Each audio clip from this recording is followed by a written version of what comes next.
திருச்சி கிழக்கு தொகுதி. இன்னைக்கு நான் என்ன முடிவு சொல்கிறேன் இதுதானே.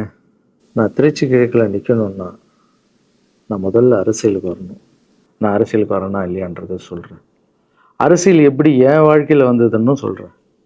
உங்களுக்கு நல்லா தெரியும், என் வீட்டில் குழந்தைங்கள வளர்த்துக்கிட்டு நான் பாட்டுன்னு சோஷியல் சர்வீஸ் பண்ணிகிட்டு இருந்தேன். மாற்றுத்திறனாளிக்கு டான்ஸ் சொல்லிக் கொடுக்குறது, ஓப்பன் ஹார்ட் சர்ஜரி பண்ணுறது, பசங்களை படிக்க வைக்கிறது, ஸ்போர்ட்ஸு எல்லாத்துலேயும் என்னால் முடிஞ்ச வரைக்கும் பண்ணுவேன். என்னால் முடியல மற்றவங்கிட்ட கேட்டு பண்ணிகிட்டு இருந்தேன். இந்த டைமில் தான் ஜல்லிக்கட்டுன்னு வருது.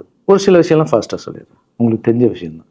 ஜல்லிக்கட்டுன்னு வருது, அதில் நான் போகிறேன், சாப்பாடு போகிறதுக்காக குழந்தைங்களுக்கு போகிறேன். அப்படி நான் அந்த ஜல்லிக்கட்டு நடந்து முடிஞ்ச விஷயம்லாம் உங்களுக்கு தெரியும். அப்புறம் என் மேலே ஒரு தலைவர் விமர்சனம். எதுக்கு தலைவர்னு சொல்லுவாரா, நம்ம அண்ணன் தான், சீமான் அண்ணன் ஒரு விமர்சனம் வைக்கிறாரு. அதுக்கு நான் மறுபடியும் ஒரு ட்வீட் போடுறேன், அவர் ட்வீட் போடுறேன். அப்போ தான் என் வாழ்க்கையில் அரசியல்ன்றது அந்த நுழையுது.